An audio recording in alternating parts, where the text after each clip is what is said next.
परमात्मा कबीर जी वो लीला 600 वर्ष पहले इसलिए करके गए थे कि आने वाले समय में जब ये शिक्षित कलयुग के अंदर जो शिक्षा का एक विशेष दौर चलेगा, वो पिछली पीढ़ी होगी। पुण्यात्माओं, शिक्षा का बहुत बड़ा अवगुण है। शिक्षा का सबसे बड़ा अवगुण है कि ये प्राणी चतुर बन गया, इतना चतुर हो गया कि इसने माया के अतिरिक्त, धन के अतिरिक्त कुछ भी दिखाई नहीं देता। ना इज्जत दिखती, ना बहन दिखती, ना माँ दिखती, ना भाई दिखता, ना पिता दिखता।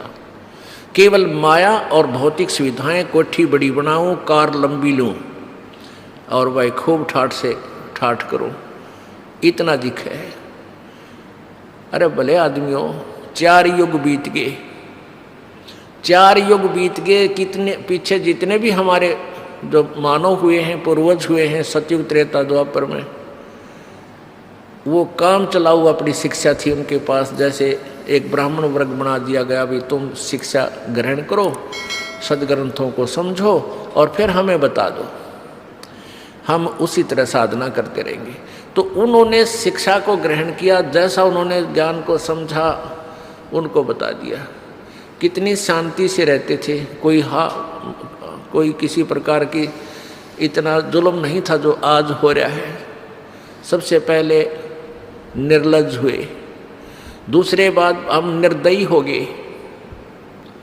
ऐसे ऐसे इतिहास देख लो आप, घर घर में जा कर के कैसे झगड़े होते हैं, किस प्रकार आपसी द्वेष बन गए, भाई बहन का मुकदमा चल रहा है, किसको पर संपत्ति पे, पिता पुत्र के झगड़े हो गए आपस में, पता नहीं क्या क्या जुल्म हो गया। और जो नहीं ऐसा हो रहा है तो वो केवल माया के पीछे ही अभी भी दौड़ रही है।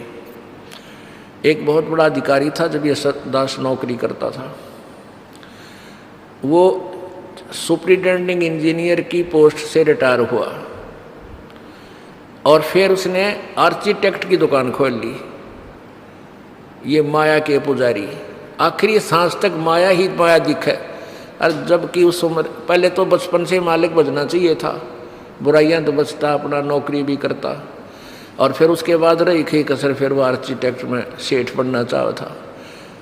और फिर आगे क्या दुर्गति हुई होगी ये तो सर्वविदित है। और हमारे पूर्वज थे, झोपड़ियाँ में रहा करते थे, कच्चे मकान बना लेते, भगवान ने याद करते थे, वर्षा हो जाती 100 शुक्र बनाया करते थे भगवान का। वर्षा ना होती थी, सामूहिक बैठ के गुण गाया करते, परमात्मा से याचना करते थे, विनम्रता रखते थे, भगवान से डरने वाले थे। और परमात्मा उनके संस्कारवश वर्षा करता था, बहुत अच्छी सुविधाएं होती थी, बड़े फलदार वृक्ष होते थे। और आज देख लो, बाग लगाओ वो नहीं लगता ढंग से, ना कोई ढंग के फल फ्रूट रहे, सारा में खाद पानी पता नहीं के डंगा दवाइयाँ डाल के विष बना के विष खा रहे हैं मीठा करके। तो कहने का भाव ये है कि हमने शिक्षा की, अगर यहाँ हमें लाभ है, शिक्षा का सारा ही अवगुण है। अब हमने शिक्षा से क्या लाभ हुआ कि नौकरी मिल गई, बिजनेस कर लिया, बस इतना ही लाभ। नौकरी भी नहीं मिली और कोई बिजनेस भी नहीं हुआ, वो भी शिक्षित है, लेकिन वो चतुर बन गए। वो चतुर इतने बन गए कि छोटे, जैसे कोई खेती करने लग गया या मजदूरी करता है, तो फिर वह छोटी छोटी बातों पे अपने भाई के साथ, कदे पड़ोसी के साथ, कदे किसी के साथ, यानी चतुर बन गए हम, भगवान से दूर हो गए। और यदि इस शिक्षा का लाभ है आज इस युग में, केवल यही है कि हम परमात्मा को पहचान सकते हैं।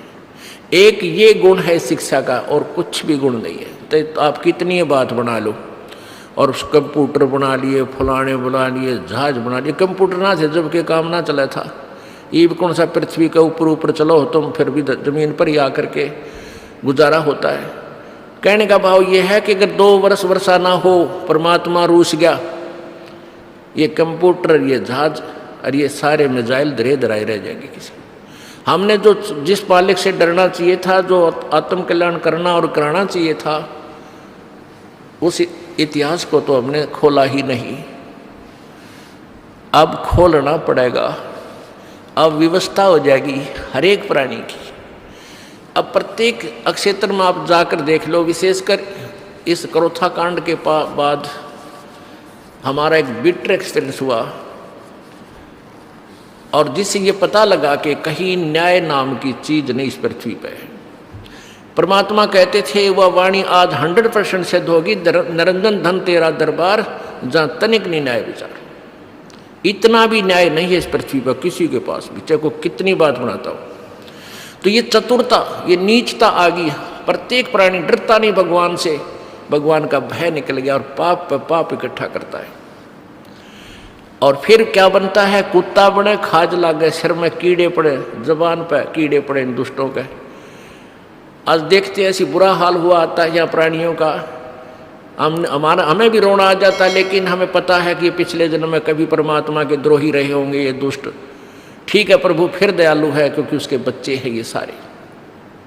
वो इतना दयालु है क्योंकि ये इसके बच्चे हैं, वो पिता है, पिता 100 अवगुण भी कर दे पुत्र या पुत्री तो भी उसको माफ कर देता है। और कबीर और वो परमात्मा, वो तो परम पिता है, वो तो लाख और करोड़ अवगुण कर दे तो भी माफ करता है। तो इसलिए हमें तत्व ज्ञान की आवश्यकता है ताकि हम बुरा काम करते समय डरें, हमारे हाथ कांप जा, उस जुल्म को हम नहीं करें, क्योंकि हमें पता लग जाएगा विष खाया है तो ये मारेगा, तो विष से हम कितने डरते हैं। ऐसे ही हम पाप कर्मों से डरा करेंगे जब हम तत्व ज्ञान से परिचित हो जाएंगे। तो आज इस शिक्षा का यदि हमें लाभ है तो हम भगवान पहचान सकते हैं, और ये एक अनमोल गुण है शिक्षा में। आज पहले भी भगवान स्वयं आए थे, परमात्मा स्वयं आकर ही इस ज्ञान को प्रचार कर सकते हैं, न इस ज्ञान का जुबान भी नहीं खोल सकता इंसान, ये इतना कड़वी दवाई है। और परमात्मा नहीं आते हैं तो वो अपना कोई खास रिप्रेजेंटेटिव भेज देते हैं, तो उसके साथ रहते हैं। कहते हैं कि मम संत मुझे ही जान मेरा ही स्वरूपम, जो बच्चा गऊ की नज़र में यूं साईं को संत, और भक्तों के पीछे फिरे वो भक्त वत्सल भगवंत। अब कहने का इस सारे विवरण का तात्पर्य है कि आज शिक्षा से हम परमात्मा पहचान सकेंगे, और इस शिक्षा का कोई लाभ नहीं। अब शिक्षा